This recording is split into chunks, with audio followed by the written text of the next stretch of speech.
Hey all, AK here. I've teamed up with Vespers to bring all of you some free new tutorials and free production tools. If we haven't connected before, I'm a music producer based in San Francisco. I'm into glitchy, funky bass music, and I learned to do it all from quality sites and resources like vespers.ca. You can learn more about me on my website, aktunes.com, or check out my trainer profile back at vespers.ca. Don't forget to click this link and grab the free download so you can follow along with this tutorial. All right, let's get to the good stuff. You don't have to be good at math to be a good producer. However, you're probably aware that behind all of these pretty knobs and dials, there's some seriously complicated math going on. Don't worry, we're not going to get all mathing crazy in this video, but I am going to talk about some magic numbers that come up over and over again in music production, and show you don't actually have to remember them to use them effectively. This video's download is sort of an oddball. It's basically like a reference guide that's designed to be used inside of Live's browser. Basically a grouping of folders so that there's a structure that makes sense. So when you unzip the download, put the root folder somewhere where you can find it, and then use Live's add folder function inside of places to get this directory structure added to your browser. It may appear confusing at first because there are no files in any of these directories. The folder names are what's important and they serve merely as reference text. That said, what I've done for you here is actually quite useful. Basically, this can be like your own little production wiki that you consult when you're doing different types of things. And you can use it without ever having to leave Live. I'll quickly take you through one use of each folder, which I think will probably demonstrate the value of all of these subfolders. And you can freely modify what I've built so you can come up with your own magic numbers. BPM to MS. Time in music can be measured in the absolute, as milliseconds, or ms, and time can also be measured relative to the song's tempo, 1/16th note, 1/8th note, etc. Some devices with internal envelopes will not let you snap to a relative rhythmic value when dialing in your settings, but it forces you to use absolute time. In some cases, you may actually want to use rhythmic values on these parameters, for instance on the attack knob of the sidechain envelope of a filter that's being triggered by the drums. If you look at my directory, each folder contains a formula with which you divide by the BPM of your tune, and the decimal you get back is the amount of seconds for that rhythmic value in milliseconds. So if I want a quarter note at 140 BPM, I do 60 over 140 over the BPM, which is about 0.428, so 428 milliseconds is where I want to dial in my attack.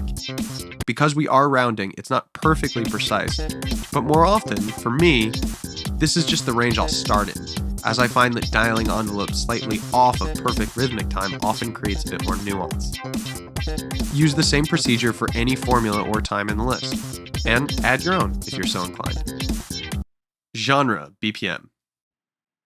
This might be a tad contentious, but I'm including it as a guideline, not as gospel.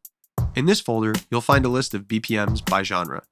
Again, this is not so much to define what genres are in which BPMs, but more to aid you when you're trying to set up the BPM of a project and decide what feel you want to start with. How you finish, well, that's all up to you. And my list is just a start, so add your own. Perfect intervals. This is kind of a quirky one. When using Live's transpose feature on warped or unwarped audio clips, I found there's a couple magic numbers that tend to work well because they are mostly perfect intervals from the tonic. There's a few in parentheses that aren't actually musically perfect intervals. However, these numbers reflect the second or the ninth, which are the same. And in the diatonic system, the second note of the major and minor scale are the same.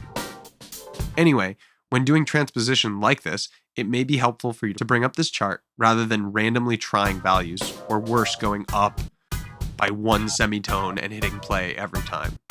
You might be able to tolerate it, but if you make music in a house where anyone else is living, this is a surefire way to drive your roommates or partner crazy.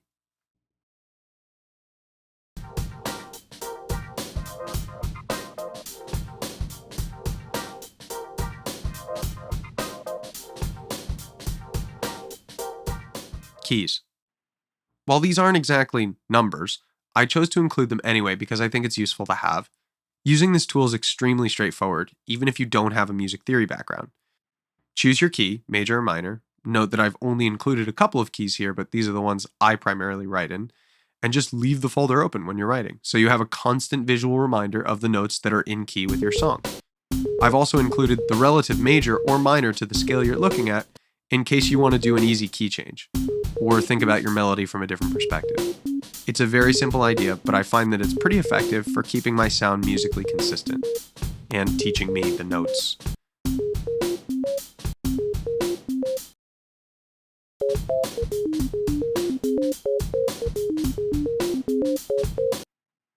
Mixing. This one I also fully suspect to be contentious, especially by those with real mixing experience. Of course, there is no straightforward answer on how to mix because every track is different. However, there are guidelines, and what I've done for you here is constructed a series of notes to consider when you're mixing. Obviously a tad subjective for my taste, I like to think about my mix kind of like adverbs.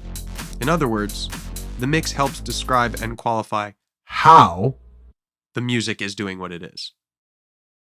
So the way I use these notes is when I'm listening back, I'll say to myself, these drums are sort of too boxy. And then I'll look back at my chart, read 500 hertz for boxiness, and that'll be the starting point for where I make my EQ adjustments. Or I'll be listening to a bass and say, this sounds muddy. So I'll look to make a cut around 240 or 300. So this tool's mostly for reference, but it does help you start thinking about mixing decisions in a more practical way, and it forces you to justify your own decisions while you're making them. So if you can't articulate what sounds wrong in your mind, you're probably not ready to start fixing it. If my chart helps you get there, well, that's amazing. More than likely, you'll want to use my adverbs as a benchmark or template for your own. Then customize the folders to reflect the truth in sound that's true for you.